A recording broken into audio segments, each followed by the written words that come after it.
Hello friends, ઘણા સમયથી તમે હોટેલ યા રેસ્ટોરન્ટમાં ના ગયા હોય તો તમે એનું ખાવાનું મિસ કરતા હશો. ચિંતા ના કરશો મિત્રો, ગુજરાતી રસોઈ ચેનલ છે ને.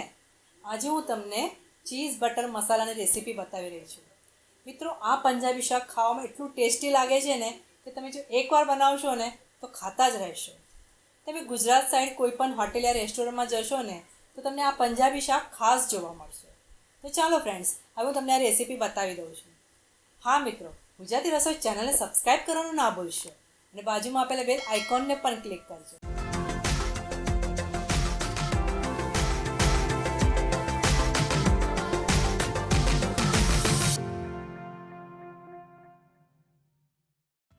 મિત્રો, આજે હું તમને ચીઝ બટર મસાલાની રેસીપી બતાવી રહી છું. આ શાક હું તમને એકદમ રેસ્ટોરન્ટ સ્ટાઇલમાં કેવી રીતે બનાવવાનું એ બતાવું છું. મિત્રો, તમારામાંથી જ કોઈ દર્શકે માંગણી કરી હતી કે આ શાક કેવી રીતે બનાવવાનું તેની રેસીપી બતાવો, તો તમને આ રેસીપી આજે બતાવી રહી છું. તો આ શાક બનાવતા પહેલાં આપણે એક મસાલો તૈયાર કરી લઈશું. તો મસાલો બનાવવા માટે 2 થી 3 ચોરસ કાપેલા રીતે ડુંગળીના ટુકડા લઈશું, 3 ટામેટાના ચોરસ ટુકડા, 10 થી 12 કાજુ, 8 થી 10 લસણની કળીઓ, 1 થી 1.5 ઇંચ આદુના ટુકડા અને 3 થી 4 લીલા મરચાં. બીજી સામગ્રીમાં જોઈશે 5 થી 6 લવિંગ, 1 તજનો ટુકડો, 5 થી 6 કાળા મરી, 2 થી 3 તમાલપત્ર, 4 થી 5 ઇલાયચી, 1 ટીસ્પૂન જીરું, 1/4 ટીસ્પૂન હિંગ, હાફ ટીસ્પૂન હળદર, 1 થી 1.5 ટીસ્પૂન ધાણા જીરું, 1.5 થી 2 ટીસ્પૂન લાલ મરચું, 1 થી 1.5 ટીસ્પૂન ગરમ મસાલો, સ્વાદ પ્રમાણે મીઠું, બટર, ચીઝના આ રીતે કરેલા ટુકડા, અડધો કપ મલાઈ, ઝીણા સમારેલા લીલા ધાના અને 1 થી 1.5 ટીસ્પૂન કસૂરી મેથી. મસાલો બનાવવા માટે તેલ ગરમ થાય કે એમાં આપણે 2 થી 3 ડુંગળીના ટુકડા નાખી દઈશું.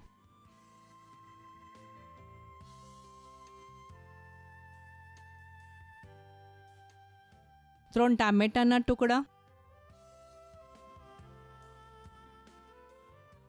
અહીંયા આપણે ડુંગળી અને ટામેટાને રફલી ચોપ કરીને જ લેવાના છે.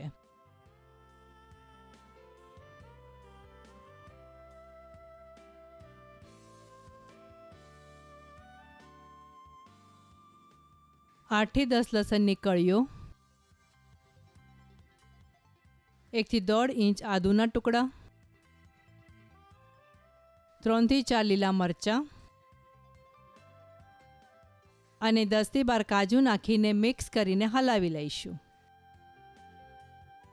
મિત્રો, ઘણા લોકો આમાં મીઠું નાખતા હોય છે. તમને જોઈએ તો તમે થોડું મીઠું નાખી શકો છો.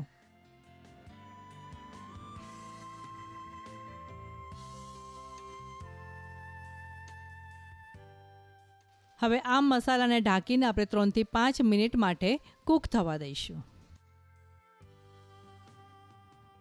હવે આપણો મસાલો સરસ રીતે સંતળાઈ ગયો છે. મિત્રો, આ મસાલો બનાવતી વખતે ડુંગળી અને ટોમેટો સોફ્ટ થાય ત્યાં સુધી તમારે સાંતળવાના છે.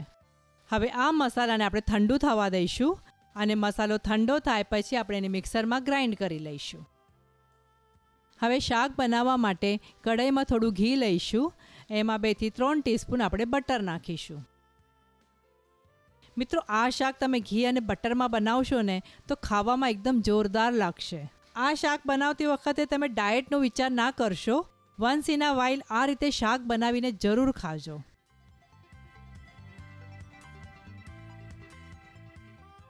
બટર મેલ્ટ થાય કે 1 ટીસ્પૂન જીરું નાખીશું, 1/4 ટીસ્પૂન હિંગ, 2 થી 3 તમાલપત્ર, 4 થી 5 ઇલાયચી, 5 થી 6 કાળા મરી, 1 તજનો ટુકડો અને 5 થી 6 લવિંગ નાખીને થોડું સાતળી લઈશું. ખડા મસાલાને આ રીતે ઘીમાં સાતળી લેવાથી ખડા મસાલાનો અર્ક શાકમાં ઘણો સરસ ઉતરશે. હાફ ટીસ્પૂન હળદર નાખીને હલાવી લઈશું.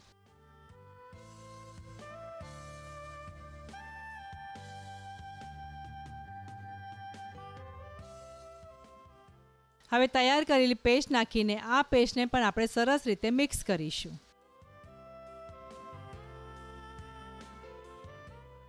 મિત્રો, આ પેસ્ટને આપણે ઘીમાં સરસ રીતે ફ્રાય કરી લઈશું. કઢાઈને ઢાંકીને 2 થી 3 મિનિટ માટે આ મસાલાને આપણે સાંતળવા દઈશું. મિત્રો, મસાલો ફ્રાય કરતી વખતે જો તમે કઢાઈને આ રીતે ઢાંકીને મૂકશો ને તો તમારો મસાલો જલ્દીથી સંતળાઈ જશે. આપણે મસાલાને એકવાર હલાવી લઈશું. 1.5 થી 2 ટીસ્પૂન લાલ મરચું, 1 થી 1.5 ટીસ્પૂન ધાણા જીરું અને 1 થી 1.5 ટીસ્પૂન ગરમ મસાલો નાખીશું. હવે આ મસાલાને આપણે સારી રીતે હલાવી લઈશું. 1/2 કપ ક્રીમ,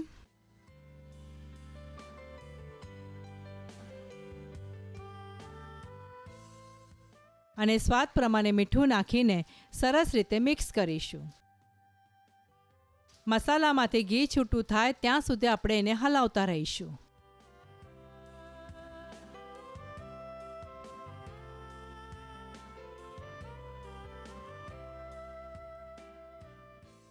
એક થી 1.5 ટીસ્પૂન કસૂરી મેથીને આ રીતે હાથની મદદથી મસળીને નાખીશું. આમ કરવાથી શાકમાં એનો ટેસ્ટ ઘણો સરસ આવે છે.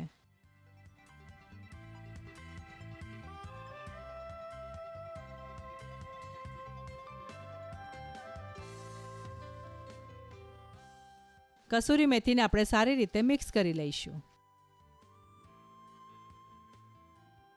હવે એમાં આપણે જરૂરિયાત પ્રમાણે પાણી નાખીશું. આ શાક આપણે થોડું થીક રાખવાનું છે, એ જ પ્રમાણે તમે પાણી નાખશો.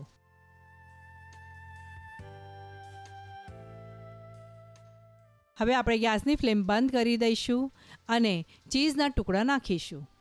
મિત્રો, અહીંયા તમે એક વાતનું ખાસ ધ્યાન રાખજો, ગેસ બંધ કર્યા બાદ જ તમે ચીઝના ક્યુબ નાખજો, નહીં તો તમારું ચીઝ શાકમાં જલ્દીથી મેલ્ટ થઈ જશે. ઉપરથી ઝીણા સમારેલા લીલા ધાણા નાખીશું અને ચીઝ ક્યુબ અને લીલા ધાણાને સારી રીતે શાકમાં મિક્સ કરી લઈશું. મિત્રો, રેસ્ટોરન્ટ સ્ટાઇલ ચીઝ બટર મસાલા સર્વ કરતી વખતે ઉપરથી ચીઝ ગ્રેટ કરવાનું ભૂલશો નહીં.